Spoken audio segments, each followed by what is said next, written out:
Main market returnee DXN Holdings has become the first initial public offering of 2023 to close lower than its issue price on its first day of trading. The stock ended Friday at 66.5 cents, 5% below its 70 cent issue price. It had also opened 1.4% lower at 69 cents and had been trading between 64 cents and 70.5 cents during the day. DXN was, however, the most actively traded stock on the bourse, with 216.4 million shares changing hands.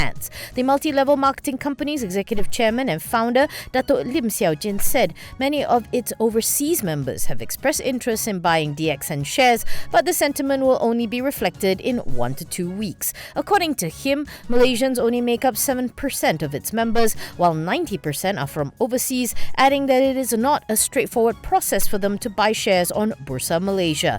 DXN's largest revenue contributor is Peru, which contributed 25.8% to top line for FY22, followed by Bolivia with 13.5%. According to DXN's executive director and CEO Teo Hang Ching, the company plans to expand into 5 more markets on top of the current 48 markets it serves. These markets are Argentina and Brazil in the Latin America region, as well as Algeria, Niger, and Ghana in the North Africa region. Teo says that the Latin American region is expected to be operational at the end of 2023, while the North Africa region is expected to be operational at the end of 2024. Lim said DXN is prioritizing its development in these 2 regions for the next 3 to 5 years, and then the company plans to shift its focus towards China.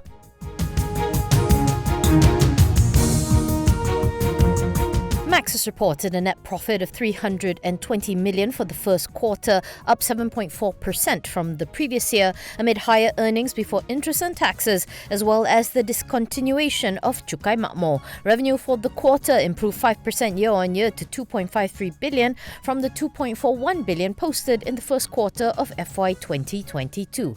This was due to higher service revenue of 2.11 billion, fueled by strong growth from both the consumer and enterprise businesses. The telco declared a first interim dividend of 4 cents per share. CEO Goh Xiao Eng says that the group is pleased with its strong start to the year, adding that as Maxis strengthens its position as an integrated player, it will focus on sustainable and predictable growth. Looking ahead, Maxis says it is committed to working closely with the industry to accelerate 5G for the nation and fully leverage its resources, skills and infrastructure to build a 5G network of the highest quality and reliability. This follows the government's announcement earlier this month to focus on achieving 80% 5G coverage of populated areas under Digital Nasional by end 2023, as well as the eventual implementation of 5G under 2 networks.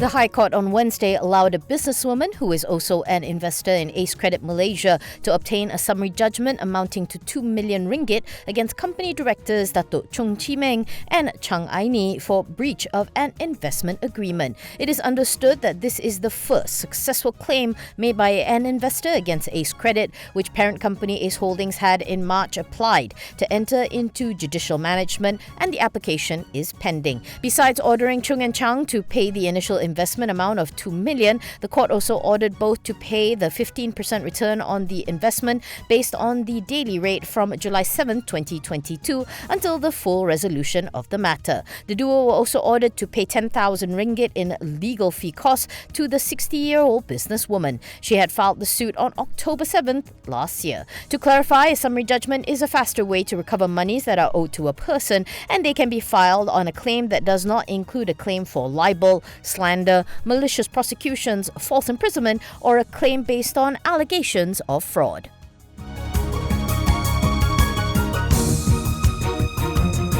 Texchem Resources posted a net loss of 242,000 in the first quarter versus a net profit of 13.08 million a year ago due to higher input costs and tax expenses, compounded by weaker contributions from all its business segments. This is Texchem's second straight quarterly loss. Revenue for the quarter also declined 12.7% to 268.5 million as its industrial and polymer engineering divisions were impacted by softer demand. Executive Chairman Tan Sri Dr. Fumihiko Konishi, says the group is cognizant of the soft first quarter performance as the current business operating landscape remains highly challenging due to market uncertainties. He notes that Texchem's polymer engineering division is facing sluggish global market demand, but adds that the group is committed in its continuous efforts in its new business developments. Meanwhile, Fumihiko points out that its restaurant division was affected by rising input costs, which he says Texchem is proactively managing. Fumihiko says overall, Texchem is confident of the long-term growth prospects due to its diversified business and solid fundamentals built across core business divisions.